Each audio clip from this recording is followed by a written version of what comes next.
Welcome, wrestling fans. If this is your first time tuning in, we are Wrestling Crossroads. And of course, if you are tuning back in, as always, I am one half of your dynamic duo, Twisted, along with Brother Pyro.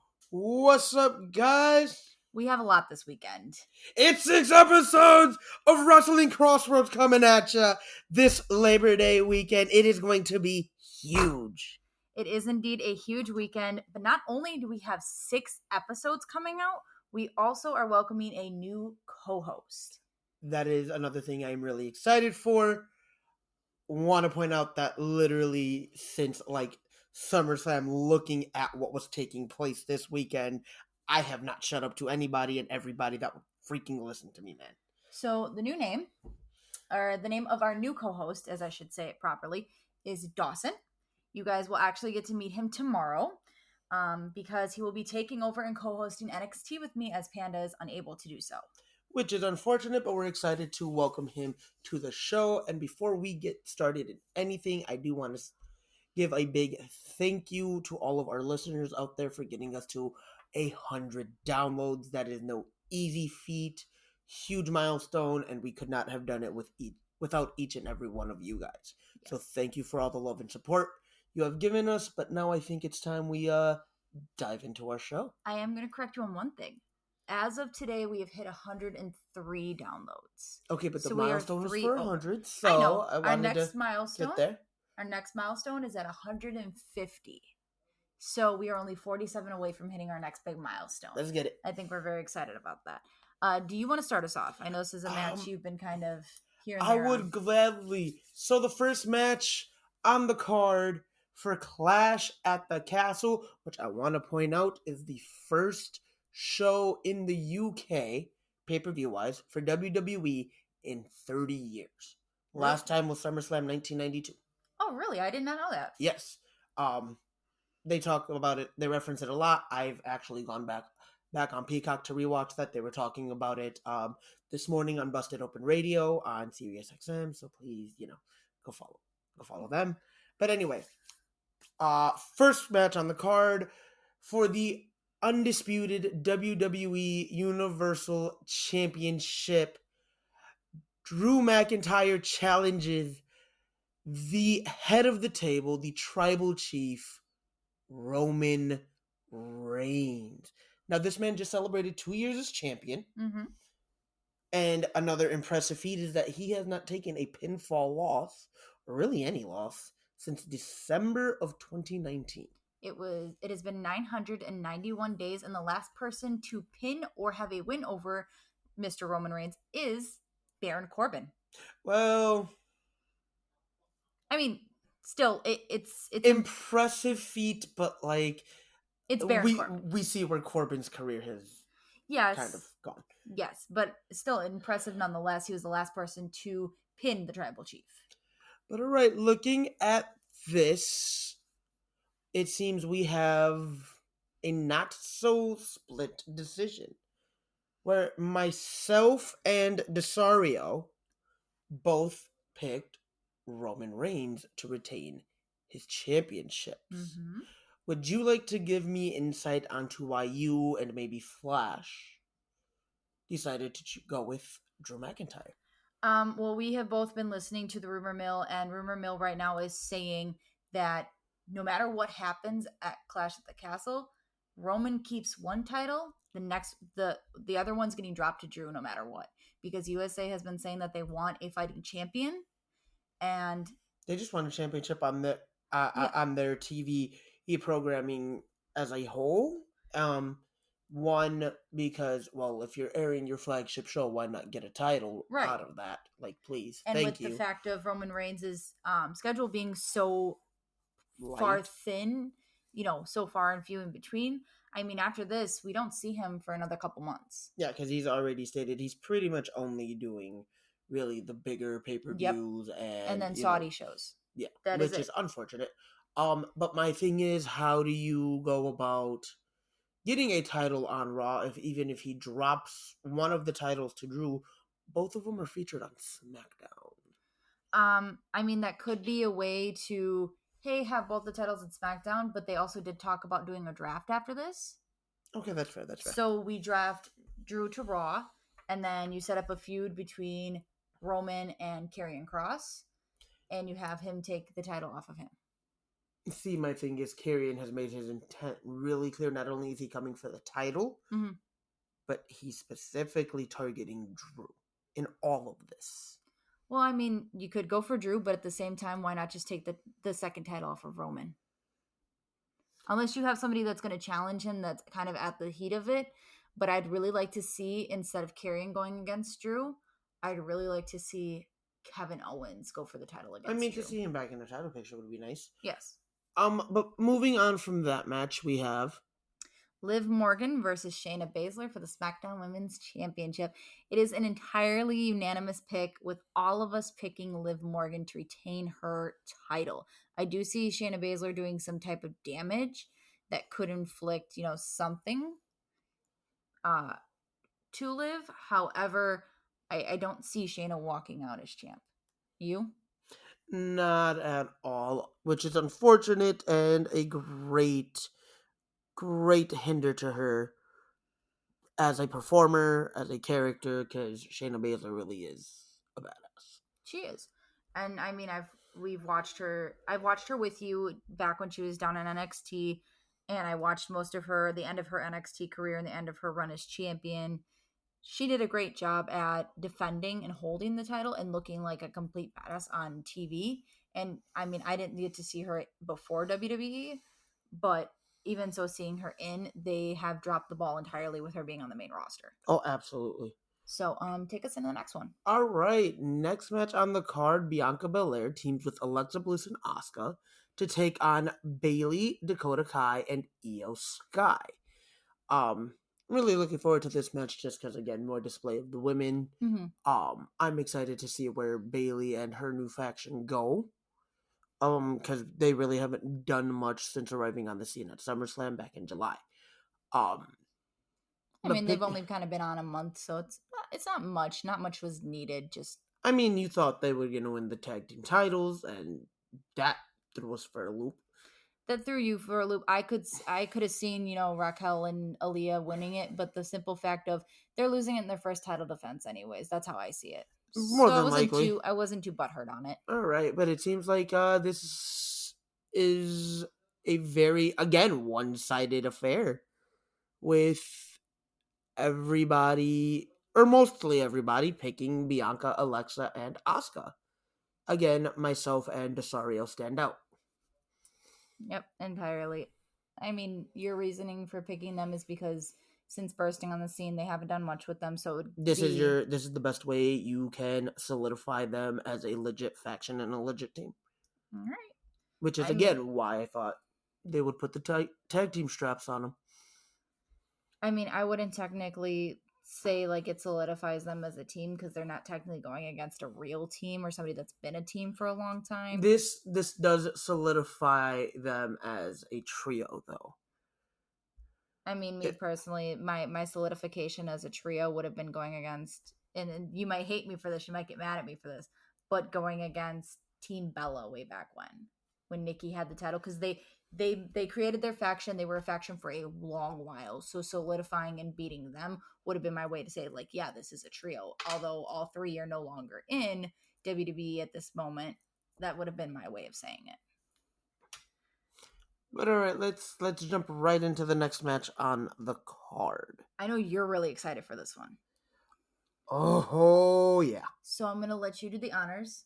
I'm going to say it. You take us through the rivalry. How does that sound? Okay. All right. So we have Matt Riddle versus Seth Rollins. And I'm so happy to say Matt. You beat me to my next punchline. Because he got his first name back. Thank you so much, Triple H. I'm tired of you doing this to me, though.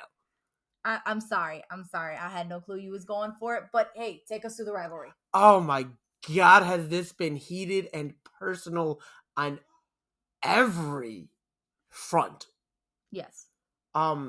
This goes back to be a little before SummerSlam. Mm-hmm. Just trying to find what each man was going to do. Riddle fresh out of a tag team due to Randy being injured. Yep. Trying to solidify himself as a solid singles competitor. Mm-hmm. Rollins trying to prove he's still Rollins. He's still trying to be relevant. like, I'm still relevant. I'm still here. Let's make this happen. Mm-hmm. They definitely touch a lot on that throughout as the rivalry went on. They talk And about how, hey, I may have Rollins even alluded to it a couple weeks ago. Hey, I lost to Cody, but I'm still here. Where is right. he?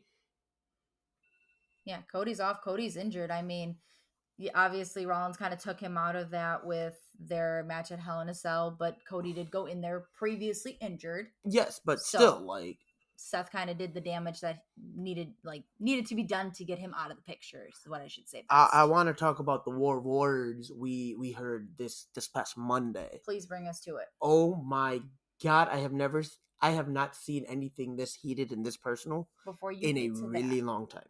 we did miss a little something.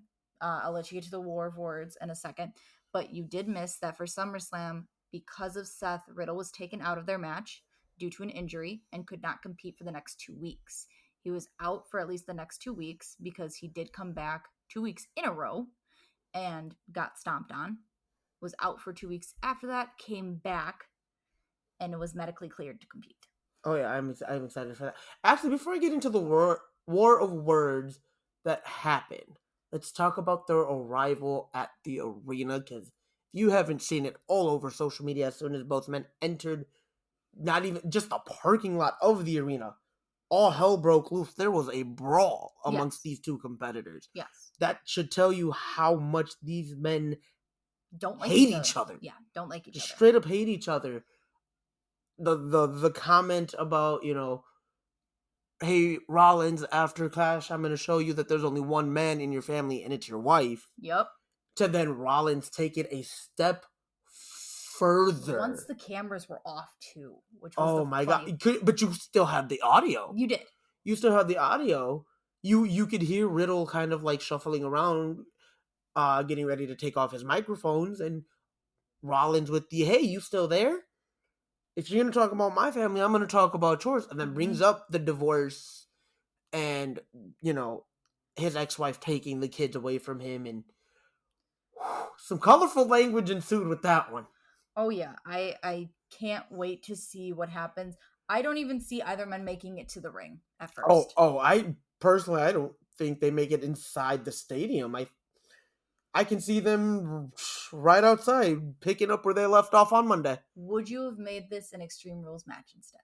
Oh, there definitely would have had to have been some false count anywhere. Some type of stipulation of this match. False count anywhere or something. At this point, from what I witnessed on SmackDown, a Viking rules match might have been what these two needed. I don't know, because the Viking Raiders might have gotten mad about that and might have came in, and it would have been a whole damn thing. I'm just saying, like, you talk to Eric and Ivor, hey, can we borrow the rules to this match? Because that is the only way we're going to get these two to stop, to be done with each other. I mean, Falls Count Anywhere would have been one, but another one that I could see going into the next big pay-per-view would be a last man standing match between these two if the rivalry continues till then. It would be beautiful. Can't tell me otherwise. No, that'd be a lot of fun, but go ahead and take us through everyone's predictions. So it looks like MKE, Panda, and Flash all chose Matt Riddle to obviously win this.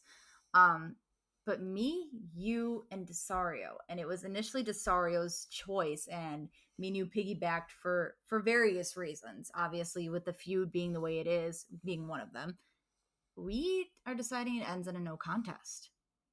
Oh yeah, I know. Me and Desario were talking earlier today about it while we were at work, and we both came to that same conclusion at the same time. Like, it wasn't necessarily me piggybacking off of him. It was definitely just two minds thinking. Something's gonna happen where it's gonna be like a double count out or something, and there's not going to be an actual end. They're not gonna stop wanting to punch each other in the goddamn throat. I mean, I could see like I had said when me and you were discussing this, I could see the no contest. I could also see a disqualification. Something's going to happen. This is not going to go out clean, no matter where they are. This match just straight up does not end the way anybody thinks it is. I mean, even a steel cage put on this would have been beautiful. Hell in a Cell. Hell in a Cell, but then we have to wait a whole another year for this, man, and I'm not for it. That's a stipulation you could put at any given point. You could. Thank you. We saw it on an episode of SmackDown. We could. However, I would totally wait for that pay-per-view, but I don't think they can keep this rivalry going that long. I don't know with how personal this is, they might be able to keep it going that long. All right, Not the first pay-per-view that kept going forever. Pay-per-view or rivalry? Both. You want to take us into the next? In what is going to be a certified battle of brute strength, a slugfest for the sake of slugfest. A battle for the ages, I would say. Gunther puts his Intercontinental Championship on the line against Sheamus. Now, before I dive into this, I am going to point out that, one, thank you, Triple H, for making these mid-card titles relevant. Yes. And actually featuring them on a very regular basis. Mm-hmm. And I want to point out this one really big fact about Sheamus's career, if you going back through the beginning. Yes. This is the one accolade he does not have on his resume. He is a multi-time U.S. champion, multi-time tag team champion, multi-time world championship, Money in the Bank winner, Royal Rumble winner, King of the Ring winner. What am I missing? I see.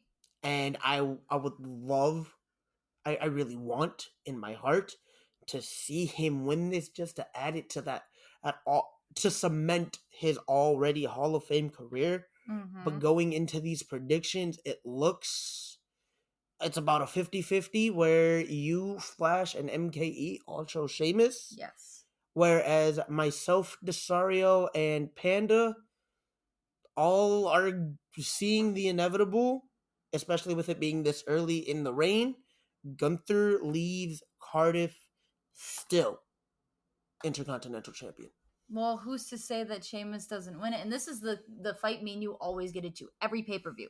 Every time there's a title on the line, who's to say Sheamus doesn't win it, and you keep that feud going for a little bit? My thing is this, because you're gonna have Ludwig at ringside. You're gonna have the rest of the Brawling Brutes. Okay, I was like Brawling Brutes, Brooding Brutes. I don't know, man. I don't know. Some dude and Pete Dunne. That's Butch. Ridge Holland and Butch at ringside. Pete Dunne. Okay, got it. We're not gonna do this right now. You're gonna have the rest of his group also at ringside, so I can see some interference and whatnot coming from both ends. I don't think this is the right time to take the title off of Gunther, though. Do you see? Not yet. Do you see at all during this match where they, either men or say both parties, get kicked from ringside? I see it more happening for Sheamus's guys than I do Ludwig, because if you've noticed, Ludwig is a lot better at keeping his composure. Unless he's put face to face with Butch, I've noticed, or Pete Dunne, to make you happy. But no, that's to make yourself happy. No, I said Butch first to make you happy. Pete Dunne to make me happy. All right, but when he's come face to face with him, I've noticed his temper goes very quickly. But yes, I do see at some point both parties getting kicked out. Mm-hmm. But that doesn't mean that they're not. But both groups are definitely going to have some kind of influence on this match one way or another. One way or another. But moving forward. All right, so ending our list, we have a feud I really wish would end already. Oh, please let it die. Please let this be the nail in the coffin. Let it ride off into the sunset. Put it 6 feet under to never be dug up again. Like, I honestly, this is a 50-50. It could go either way with how our predictions are.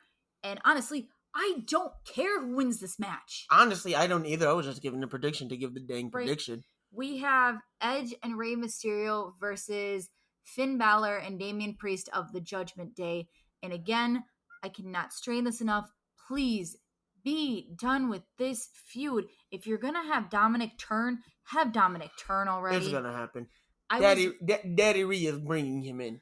I was reading something, and I get what you were going with there, but I was actually reading something that you might like.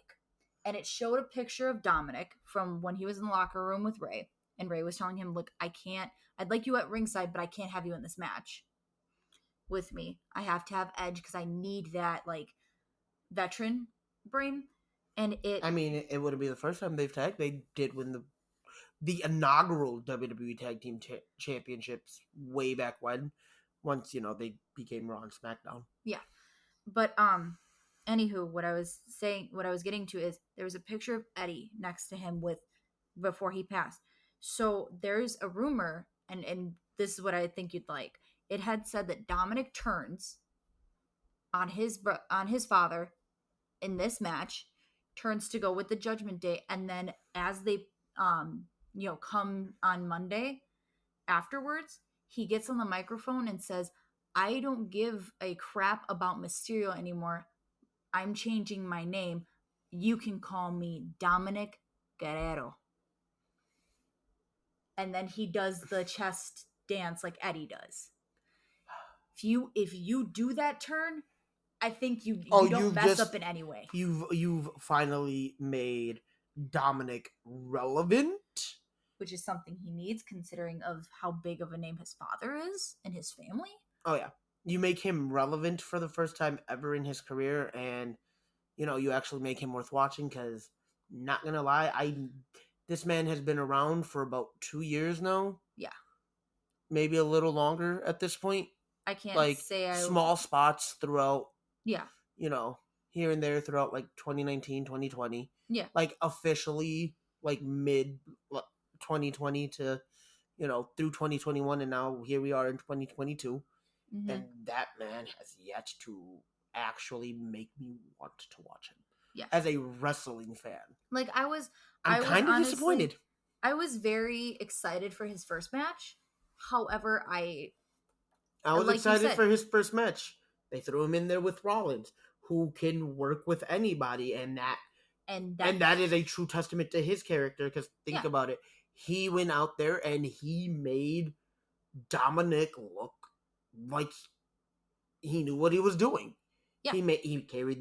Rollins carried that match for the sake of making Dom look good. And let's talk about because I want to talk more about how Rollins can work with just about anyone. Okay. Dominic being example number one. Let's talk about how Cody's return. Not only did he swallow his pride and willingly gave up 3 L's in a row. Yeah. He took one for the team, for the company. Mm-hmm. To make Cody look like a legit competitor and challenger for Roman's titles. Yes. Made Cody look absolutely phenomenal. Made him look strong. Look at what he's doing with Riddle.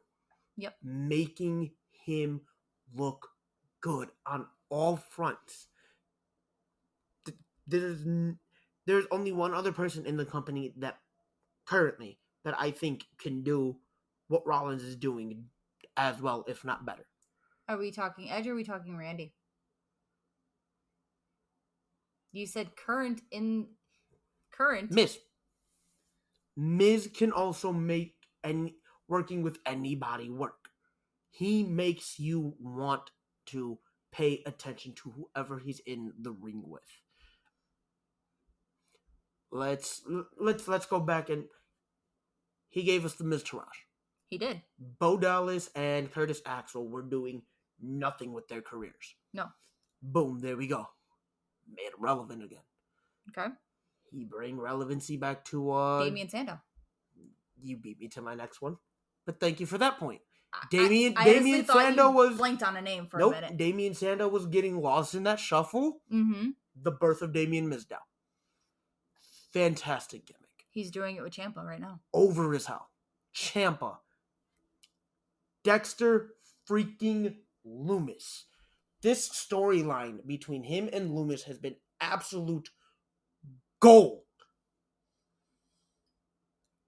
And him putting Loomis with The Miz has already elevated Loomis. And I want to point out, that man has not stepped into a ring yet. No. Has not had a match on the main roster. Has yet to grab a microphone. Has yet to do very much of anything but pop his face up. He just shows up. And you're just like, what is he going to do with The Miz next? What's he doing now? You're paying attention to him Yeah. because of the storyline and the person he has in that corner. Yes. Testament to who The Miz is as a company man. Yeah. To his character. He's willing to help work and elevate everyone around him. Let's be honest. Cena was on the downward spiral of I'm tired of him. Mm-hmm. What did Miz do? Miz made you hate him so much going into that Mania main event. I don't think Cena has gotten a bigger pop. No, I don't in think so. a long time without him having to go away to Hollywood and come back. True. I mean, I agree with that. But let's get back into what we were talking about, because I mean, I love when we get off topic like this, and we haven't really seen much of it in the podcast, and I'd love to see a lot more if you guys would, because I love it when we get so intense into things. But going back into the predictions, we have me, you, and MKE all choosing Edge and Ray to bury this rivalry. Okay. However, we have Flash, Desario, and Panda choosing the Judgment Day and Dominic's turn. I personally don't care who buries the rivalry as long as it's done after Saturday. I agree, and that wraps up Clash at the Castle. Not a very big card. However, I do see very long it's going matches. to be a very impressive card. Yes. Again, this is your first show in the UK in like 30 years. Make it happen. Yes. Make something big, and like no matter who you're going for in that IC title match, both men kind of have home field advantage. We're talking world title. Drew with the kind of, home advantage. Yeah. Backyard crowd right there. So given what is going to inevitably take place, next challengers for your world, your women's, and your IC title. You're asking me. I am asking you. You love to put me on the spot like this, so I'm gonna go ahead and rip a page out of your playbook. All right. So taking a look, Roman and or Drew coming out of this. If I see Roman coming out of it, Karrion Kross, full on. Okay. I see Karrion Kross going for it. I see Drew coming out of this, Kevin freaking Owens, because they put on a classic match. And I can't wait to see it happen again. And I know how Owens is when a title is on the line. Oh, that man cranks up the intensity to levels that we don't think are natural. No. Secondly, Liv Morgan's title, the SmackDown Women's. I would love to see, and I know this person obviously hasn't switched brands yet, if at all, but I want to see if the brand split does happen after this. And Alexa God, it needs Bliss. To. I want to see Alexa take the title. I'd like that. Because when she came up to the main roster, that was the first title she held. So why not bring her back into I'm on top, goddess pretty much back, by giving her the first title she ever won. That'd be fun. I'd enjoy it a lot. And next, you asked Intercontinental if Gunther Walter retains this. I'd honestly like to see his lackey turn on him and go for it. That'd be fun. All right, and if Sheamus comes out on top, do you think we run it back? I say either we run it back, or I'd like to see Madcap Moss go for it. You know what? I could see that. Because me and you have talked about how he'd be great even as, mid card and or possibly world title material. He'd be upper mid card, like he can. Yeah. You can kind of see him in the main event picture, but never really seeing him win the big one.